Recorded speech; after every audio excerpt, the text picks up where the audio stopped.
Indépendance totale. 7h, 10h sur Radio Courtoisie, ligne droite, Baudouin-Wisselman. Bonjour Antoine You. Salut Baudouin. Vous êtes rédac-chef de VA+, on va parler du 15 de France qui est très prometteur, mais surtout qui vit depuis 4 ans une résurrection morale, mais aussi sportive, et qui attaque dès vendredi cette Coupe du Monde de rugby, dont c'est le grand retour en France. La dernière remonte à 2007, est-ce que vous vous en rappelez ? Bien sûr, c'est mes premiers souvenirs de rugby avec un quart de finale contre les Blacks. C'était à Cardiff à l'époque parce qu'il y avait des matchs quand même un petit peu en Grande-Bretagne. C'est mes premiers souvenirs de rugby et ce France All Black là vendredi est déjà légendaire parce que cette affiche en Coupe du Monde, ce ne sont que des moments mythiques. Ouais. Moi je me rappelle de la position de Johnny Wilkinson avant ses transformations. Je n'ai jamais compris pourquoi d'ailleurs il se baissait un peu comme ça. Puis les genoux, c'est pourquoi ? C'est une très bonne question, mais en fait je crois que les joueurs, ceux qui bottent, font ça pour trouver leur équilibre avant de se lancer, etc. Donc ça peut paraître ridicule quand on regarde, mais finalement Wilkinson a inspiré tout un tas de futurs rugbyman et de botteurs qui ont pris exactement la même position que lui. Ah d'accord. Mais effectivement, je n'aurais pas à t'expliquer physiquement pourquoi, c'est très utile dans l'exercice. D'accord, alors avant de parler de tout le travail, notamment de Fabien Galtier, sélectionneur du 15 de France, comment va se dérouler cette Coupe du Monde ? Déjà, c'est les poules, qui sont les groupes les plus costauds et comment est le groupe du 15 de France ? Alors il y a 4 poules de 5 équipes et ce qui est assez problématique que je trouve complètement dommage, c'est que les tirages au sort ont été faits en 2020. C'est-à-dire il y a 3 ans, à l'époque où la France n'a pas le niveau qu'elle a actuellement, n'a pas le classement mondial qu'elle a actuellement, ce qui fait qu'elle s'est retrouvée dans une poule assez costaud avec la Nouvelle-Zélande qui, elle, quoi qu'il arrive, est toujours au top.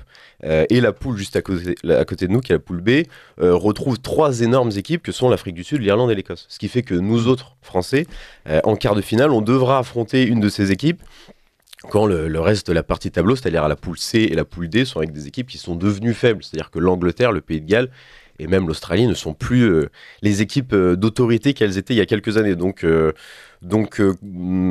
classement, le tableau a été bizarrement fait, et ce qui est assez injuste puisque en quart de finale on devra taper ou l'Afrique du Sud ou l'Irlande, qui sont avec la Nouvelle-Zélande et la France des sérieux favoris pour le titre. D'accord, il n'y a qu'une seule équipe par poule qui ressort pour les quarts et directement en quart de finale. Il y a 2 équipes. La première équipe affronte le second de la poule d'à côté. D'accord. Ce qui fait que sur les 20 équipes, seulement 8 accéderont en quart de finale. Alors, est-ce qu'on peut rappeler où en était le 15 de France il y a 4 ans, donc vraiment une équipe qui était devenue vraiment médiocre. Quelle était la situation à cette époque ? Mais on revient de très loin, Baudouin, parce que c'est dur à imaginer aujourd'hui, depuis que Fabien Galtier a repris la sélection en 2020. On a les meilleurs joueurs du monde, on a un groupe qui est absolument parfait et qui a battu toutes les équipes sur son passage pendant 4 ans. Mais en 2019, on avait du mal à battre l'Italie. On perdait face aux Fidji à la maison, on avait du mal à battre le Japon, on avait fait match nul contre eux en 2017. Pour tous les fans de rugby, on s'est ennuyé pendant quasiment une décennie, c'est-à-dire depuis le départ de Marc Livrement en 2011. Donc aujourd'hui on revit, parce qu'on a une équipe qui est fabuleuse, et en plus de ça, je crois que jamais dans l'histoire du rugby français, on est arrivé la veille d'une Coupe du Monde avec autant de confiance. Marc Lièvremont, qui était le sélectionneur du 15 à cette époque, avant un peu cette déchéance, cette chute, ça dépend beaucoup du sélectionneur, on va le voir. Est-ce que ça dépend beaucoup d'un chef ? Concernant Marc Lièvremont, lui, il avait eu un mandat assez je veux dire contrasté, parce qu'on retient de lui cette finale de Coupe du Monde en 2011 face aux Blacks, qu'on perd d'un petit point, et ce qui aurait pu être, je crois, le plus grand exploit du sport français si la France était imposée. Donc grâce à ça, je crois qu'il a un bilan tout à fait honorable. Ensuite, ce qui explique, je crois, le succès de Fabien Galtier, c'est son personnage, son management, ses choix stratégiques, ses choix sportifs, mais c'est aussi, je pense, mine de rien, grâce à Bernard Laporte, qui a été le président de la Fédération française de rugby depuis 2016 et qui, donc pour des raisons judiciaires, ne l'est plus depuis quelques mois. Mais quand un président de fédération et un sélectionneur s'entendent bien, ça permet de s'accorder, et ça de s'accorder avec tous les clubs du rugby français pour libérer les joueurs et pouvoir travailler davantage, ce qui a été mis en place depuis 2020. D'accord. Alors, avant d'attaquer donc ce sujet du 15 de France qui revit depuis quelques années, quels sont un peu vos pronostics pour cette Coupe du Monde ? Moi, je suis extrêmement confiant. Alors, je sais que depuis quelques semaines, en fait, on n'est pas habitué d'être favori.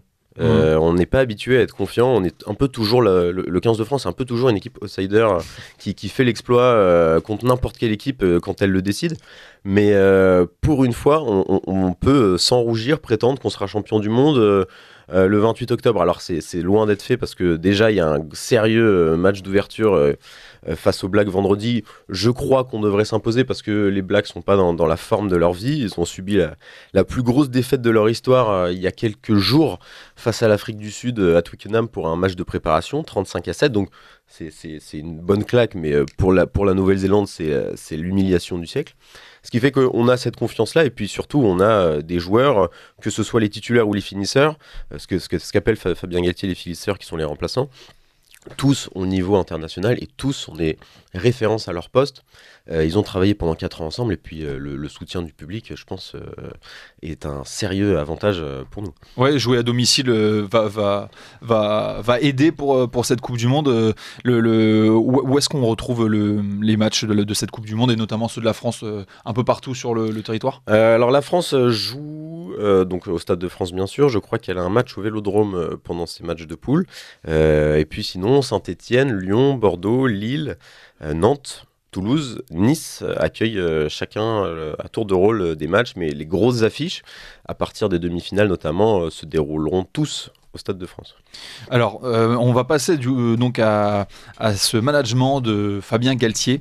Ça passe par des choses comme envoyer entre guillemets ces joueurs à la Légion étrangère. Ouais. Quelle était un peu l'idée de ce stage ? On les a vus avec l'instructeur, son nom m'a échappé, le Major Gérald. Major Gérald, oui, tout à fait. Alors qu'en fait, Fabien Galtier a un rapport assez beau avec l'armée, c'est-à-dire que depuis quelques mois maintenant, il est colonel de réserve avec la Légion étrangère et il a emmené le 15 de France faire des stages de cohésion dans le centre, au camp de Carpiagne, près de Marseille. Et le but, c'était de se faire mal, en fait. C'était de sortir du confort, etc. Et regarder et s'imprégner, en fait, de ces légionnaires qui ont tout abandonné pour la France, les voir marcher au pas, etc. C'était un rendez-vous un peu péchu, viril, qui est nécessaire au rugby parce qu'il y a cette dimension de combat, de courage. Il faut passer par des stages de cohésion pour pouvoir partir à ce qui est un peu le front, c'est-à-dire le terrain pour les joueurs de rugby. Ah oui, donc ils ont appris à aller se faire mal. Ils ont fait quoi du parcours du combattant, du parcours d'obstacles ? Alors je crois pas qu'ils aient fait de ce genre de choses. En revanche, ce qui est intéressant à noter, c'est que Fabien Galtier a fait apprendre à ses joueurs le code d'honneur de la Légion étrangère et l'a réadapté à la sauce rugby. Donc c'est-à-dire ils ont une liste. Galtier a présenté un code d'honneur réadapté à la sauce rugby avec écrit « Je représente le nom de ma famille, notre sport, notre pays, avec honneur et ambition. Chaque joueur du groupe France est un membre de ma famille, quelles que soient mes différences avec lui. La camaraderie et le respect sont notre force, le courage et l'exigence des notre vertu. » Donc à part quelques mots pour placer le sport, c'est quasiment mot pour mot le code d'honneur de la Légion. Ouais, les autres légionnaires sont mes frères, un peu cette idée-là de grande famille. Ouais. Et, très bien. Et alors, on sent qu'il y a une pédagogie presque patriotique. Est-ce que il y a d'autres exemples comme ça dans la préparation de Fabien Galtier ? En fait, il y a un rendez-vous que je trouve assez beau aussi, qui est initié, je crois, par Fabien Galtier et Raphaël Ibanez. C'est la remise des maillots. C'est-à-dire qu'avant chaque match, souvent c'est la veille, Fabien Galtier et Raphaël Ibanez, son adjoint, appellent chaque joueur un à un. Ils sont dans une salle. Pour leur première sélection ou pas ? Alors, la première sélection, c'est la deuxième étape. Je t'en parle juste après. D'accord. Galtier leur donne leur maillot avec un petit mot personnel pour chacun. S'il y a un joueur qui a été blessé pendant un an qui revient, on a un mot pour lui, etc. Et ce qui est très beau, c'est pour ceux qui vont vivre leur première sélection parce que c'est une émotion particulière. Et puis, c'était en novembre dernier que Reda Wardi, qui est le pilier de La Rochelle, qui est un très bon pilier, qui est un très bon joueur de rugby, rugby qui joue au Stade Rochelet, avait dit à l'annonce de sa première sélection, quand il avait récupéré son maillot, merci à tous de m'accueillir, vous êtes une bande de frères et c'est un plaisir d'être parmi vous. Et donc, et pour revenir sur ce que tu disais, ça c'est la première étape. Et après le match, pour les joueurs qui ont vécu leur première sélection, marche mon micro ?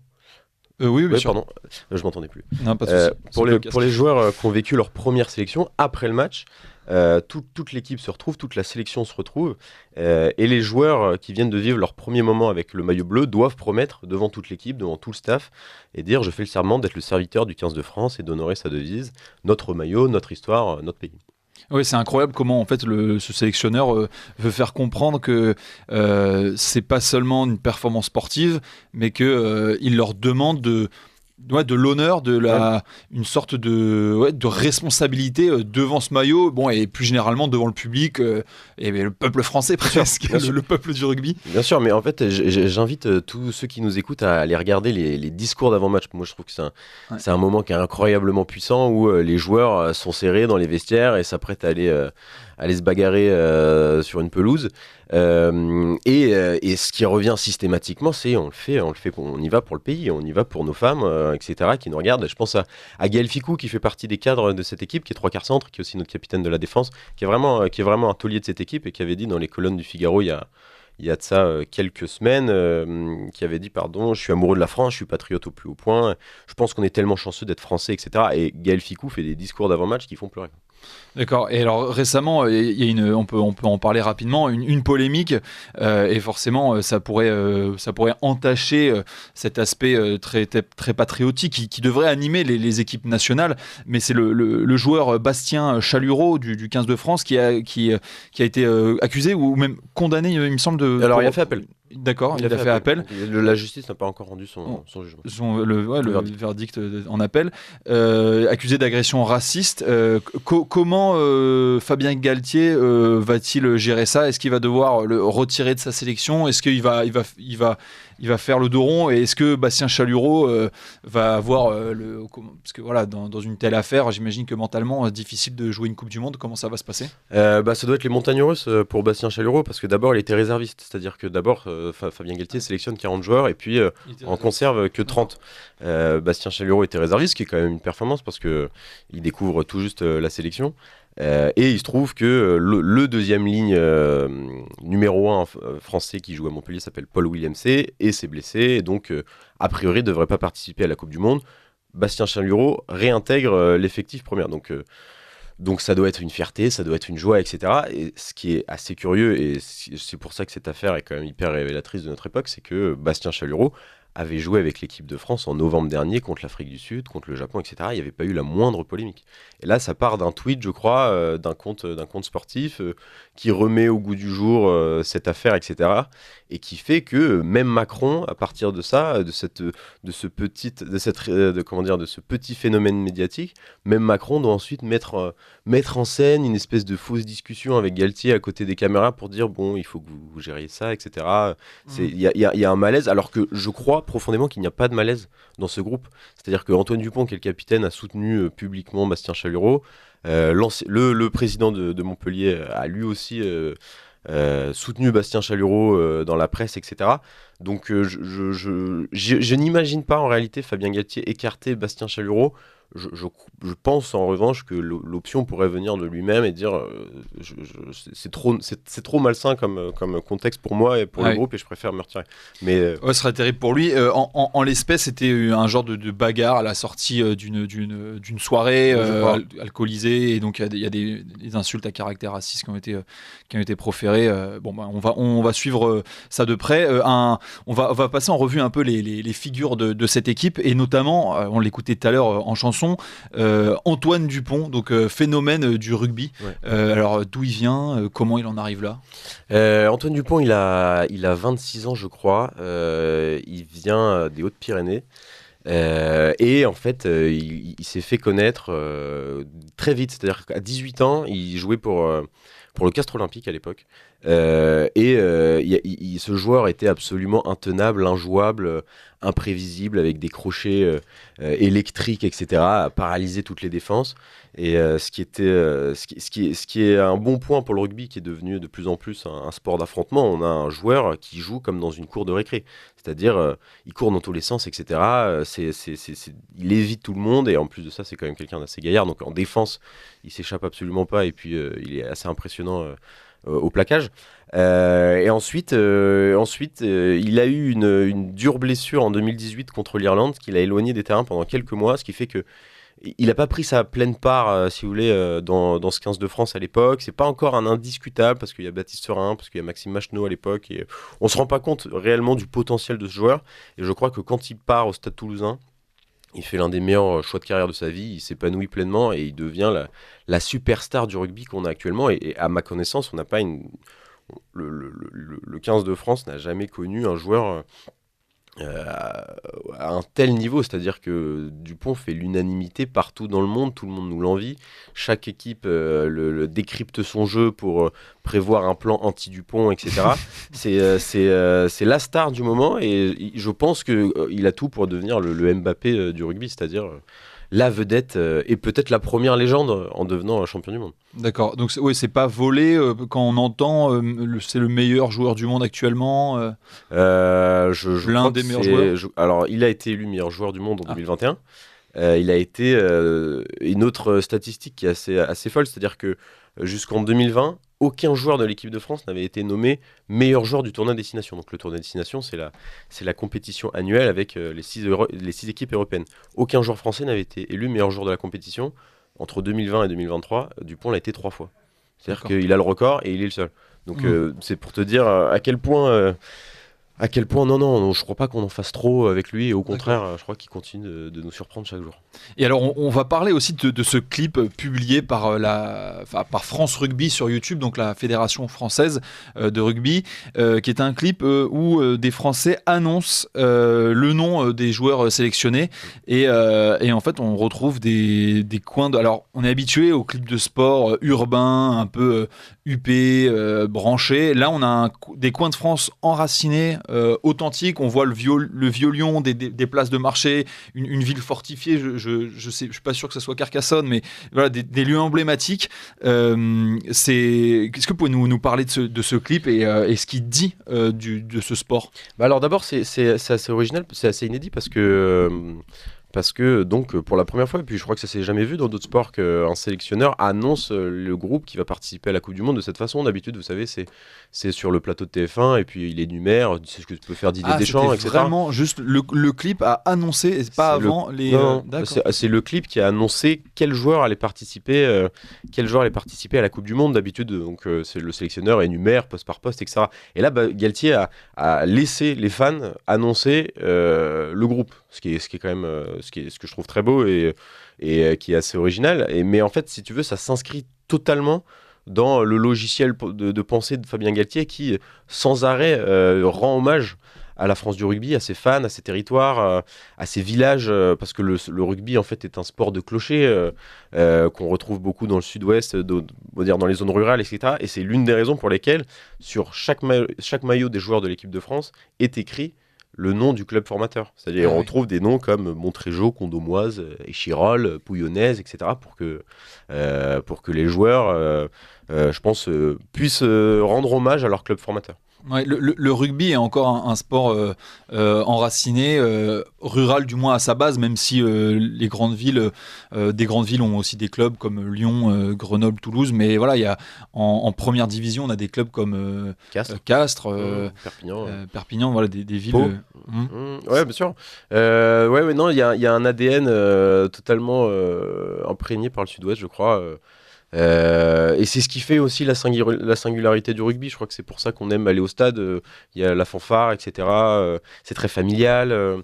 Et comme tu le disais, en top 14 et en Pro D2, énormément de clubs sont des villes du sud, du sud-ouest, etc. avec des villes de 40 000 habitants. Mais le meilleur exemple, c'est le Castres Olympique, qui est une ville de 40 000 habitants, je crois, et qui arrive à être champion de France tous les 4 ans, quoi. Donc c'est quand même une performance.